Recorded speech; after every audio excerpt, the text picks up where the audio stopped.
ఏంటి ఇదేంటండి ఇది చిన్న మైక్, అది పెద్ద మైక్. అంతేనండి. ఎందుకంటే ఎందుకు కొడుతున్నానంటే అలయక్క పీకిల్స్ లెక్క నేను కూడా ట్రోల్ అవుతానో లేదని. ఇది ఐస్ క్రీమ్, ఇది జిలేబీ అనుకుంటున్నాను నేను.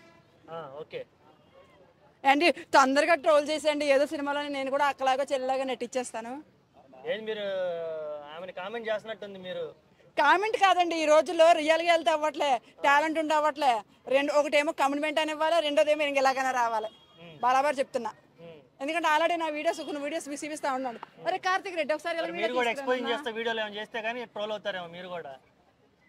ఛాన్సులు కావాలంటే మరి ఇప్పుడు అదే కదా జరుగుతుంది. కళ్ళల్లో పడాలి కదా ప్రొడ్యూసర్ల కళ్ళలో పడిదే ఉండండి, చూపిస్తా మీకు.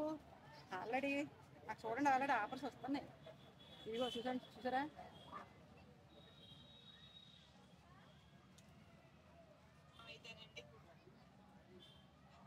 ఒక రేంజ్ లో ఉంటుందండి సినిమా ఇండస్ట్రీలో. మన ఆ క్యారెక్టర్ కాదు. నేను ఆ క్యారెక్టర్ అస్సలు ఒప్పుకోను. మీరు షూట్ లేకపోయినా నాకు నష్టం లేదు, కానీ ఆ క్యారెక్టర్ అసలు ఒప్పుకోను నేను. ఏదైనా సరేనండి, నేను చేయనది ఉంటుంది. ఏనండి నేను అదే ఒప్పుకుని పడితే నేను సైడ్ రంగస్థలం భర్తని చాలా మూవీ చేశా. అలా ఒప్పుకుని పర్వైతే ఇంకా ఎక్కడో ఉంది. నేను ఎందుకు సైడ్ అయిపోయినా నాకు ఆ క్యారెక్టర్ కాదు, ఆ క్యారెక్టర్ కానీ మీరు అన్నారు అనుకో, నేను నిజంగా బరాబర్ వీడియో తీసి పెడతా.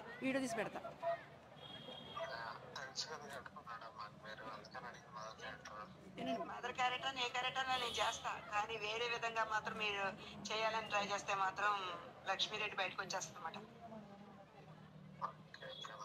నేను ముందే చెప్తున్నా, నా క్యారెక్టర్ లేకపోయినా నష్టమేం లేదు. అవసరమైతే ఆల్రెడీ ఇప్పుడు జాబ్ చేసి బతుకుతా. అలా బతకవలసిన అవసరం నాకు లేదు. నేను అలాగే ఉండి పొరవ అయితే మన ప్లేస్ ఖరాబ్ అయినప్పుడు బాగా వెళ్ళిన డబ్బులు అడిగి తీసుకోవాల్సిన అవసరం ఉంటుంది కదా నాకు. ఇప్పుడు ఏంటి ఇంతకీ మీరు ఏం చెప్పాలనుకుంటున్నా మరి? ఓకే అర్థమైంది. షూట్ ఏమంటారు తెలుసా, షూటింగ్ అయిపోయాక లాస్ట్ అంటే గోవాలో వాళ్ళకి కమిట్మెంట్ ఇవ్వాలంట. నేను ఒప్పుకోలే. నేను వీడియో పోస్ట్ చేస్తానని చెప్పా. సారీ మేడం అని పెట్టేశారు, మళ్ళీ ఫోన్ చేశారు. ఇంకా నాకు తిక్కదెంగింది, ఇన్స్టాగ్రామ్ పోస్ట్ చేస్తా. ఎవడైనా సరే నన్ను కమిట్మెంట్ అని అడిగితే, అది సినిమా కానీ సీరియల్ కానీ షార్ట్ ఫిల్మే, నేను బరాబర్ ఇన్స్టాగ్రామ్ ఫేస్బుక్లో ఇంటర్వ్యూలు కూడా ఇచ్చేస్తా. నేను ఎవరికి భయపడలేదు, నేను ఎవరికి కింద తొత్తును కాదు, ఎవరికి నాకు మాస్టర్ లేదు, ఎవడో బొంగు. బరాబర్ ఉంటాను నాతోటి. ఇది ఇప్పుడు ఈ రమ్య గురించి ఏం చెప్పాలనుకుంటున్నారు అసలుకి? ఈ రమ్య గురించి అయితే ట్రోల్ చేస్తే ట్రోల్ అయిన వలన ఒక రేంజ్ ఉంది. నేను ఎవడొకటి బుర్ర కొట్టాను అనుకో, ఎవడొకటి ఏమైనా తిట్టాను అనుకో, నేను కూడా ట్రోల్ అవుతా, నేను కూడా ఒక హీరోయిన్ అయిపోతా. ఇదే క్యారెక్టర్. ఇలాగే ఉంది. బండా బూతులు తెంగుతా, నాకు తిక్క తెంగిందంటే. ఆల్ ఇండియాలో బూతులని నాకు వచ్చి ఆంధ్ర తెలంగాణ కలిపి కుంపుతా. అలెక్యగానే ఎక్కవచ్చు నాకు. అది ఇంకా చూసి ఆలోచించి మాట్లాడతామో. నేను పటపట వదులుతున్నా, వాయిస్ వెళ్ళిందంటుకో ఇంకా కింద పైన తడిసిపోతుంది. కొన్నిటికి పేటెంట్లు ఉన్నాయి వాళ్ళకి. మరి ఏంటి వాళ్ళకి కొన్నిటికి పేటెంట్లు ఉన్నాయి. నాకు కూడా వస్తారేమో. ఆయన అగోరికి రాలే, వెనకాల ఎంకరేజ్ చేసి కూడా ఆ కార్ ఏమన్నా అయిందా?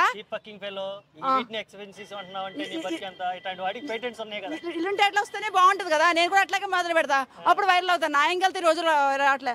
ఒక విషయం చెప్పనా, ఇక్కడ సఖీలను కూర్చోబెట్టి ఇక్కడ ప్రతి సేరగట్ట కూర్చోబెట్టామనుకో, ఎక్కువ వేస్తే ఎవరికి వస్తాయి? ఇక్కడ సఖీలకు మాత్రమే వస్తాయి. అలాగుంటేనే బాగుంది. ఇప్పుడు అలాగుంటేనే ఆ తిట్లతోటి వైరల్ అయింది. వేస్ట్. మరి ఇలాంటి వాళ్ళకి అవకాశాలు ఇచ్చే డైరెక్టర్లు, ప్రొడ్యూసర్లు, అలాగే టాలీవుడ్ గురించి ఏం చెప్తారు? వాళ్ళకి నిజంగా మైండ్ ఉంటే కనుక మన ఇన్స్టాగ్రామ్లో కష్టపడి డాన్స్, యాక్టింగ్, ఎవ్రీథింగ్ మొత్తం అన్నీ చేస్తున్నారు. అటు అమ్మాయిలు కానీ మగవాళ్ళు కానీ ఇజ్రాయల్స్ కానీ వాళ్ళకి టాలెంట్ ఇవ్వకుండా ఇలాంటి పిచ్చి పులకాలు అందరికీ కూడా ఇస్తున్నారు. అదేమన్నా మోనాలిషా అంట. మోనాలిషా ఏ విధంగా బాగుంది చెప్పండి. మన ఆల్ ఇండియాలో అమ్మాయిలు ఎంత హైలైట్లో ఉన్న అమ్మాయిలు నిజంగా మన ఇండియా ఎందుకంటే వెనక్కి వెళ్ళిపోతుందో తెలుసా? మనలో ఉన్న మగవాళ్ళు కానీ ఆడవాళ్ళు కానీ ఎంకరేజ్ చేయక ఇతర దేశం తీసుకొచ్చి వాళ్ళు నిలబెడుతున్నారు ఇక్కడ. అండి కృష్ణానగర్లో చెప్తాం కదా, ఒకప్పుడు నేనే ఇదే షూటింగ్ ఫీల్డ్ రంగస్థలం సైరా భర్త నేను చేసినప్పుడు తిండి కూడా లేక, రెంట్ కట్టుకోలేక నేను చాలా ఇబ్బంది పడ్డా. అప్పుడులోనే నేను డాన్స్ ప్రోగ్రామ్కి వెళ్తాను, నేర్చుకున్నా. అప్పట్లో కూడా డబ్బులు ఇచ్చేవారు కాదు.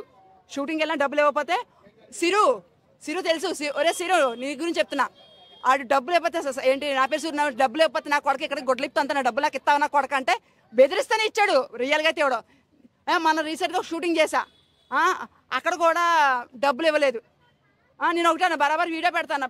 ఆయన ఇప్పుడు కూడా మాట్లాడాలి, నేను రేపు చూస్తే వీడియో చూపుతా.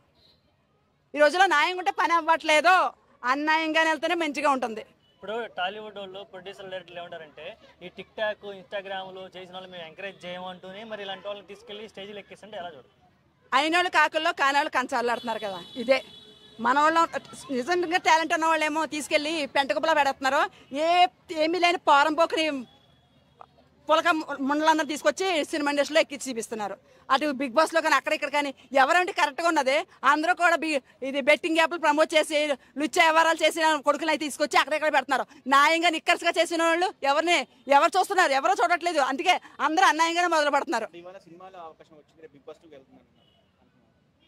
అవకాశం రేపు బిగ్ బాస్లో వచ్చింది, ఎల్లుండి ఎవడో రేప్ చేశాడు నీకు కేసు పెడతాను అంటాడు. ఎన్ని లేవు? ఆ మనిషి కూడా ఎవడో రేప్ చేశాడు, నకిలీ సెట్ రేప్ చేశాడు. అది రేపో గీపో మనకు తెలియదు. ప్రతిదీ ఇలాగ వస్తుంది. రేపు పొద్దున ఏంటిది ఇది పికిల్స్ అంట, ఏం పికిల్స్, అలాగే పికిల్స్ నన్ను రేప్ చేశాడని చెప్పి కేసు పెట్టకపోతే నీ పేరు మార్చి కూడా రెడ్ పట్టకపోవట్లేదు, కరెక్ట్గా అవుతుంది. ఇదే గట్టి మీద నేను ఇంటర్వ్యూ ఇస్తాను మళ్ళీ.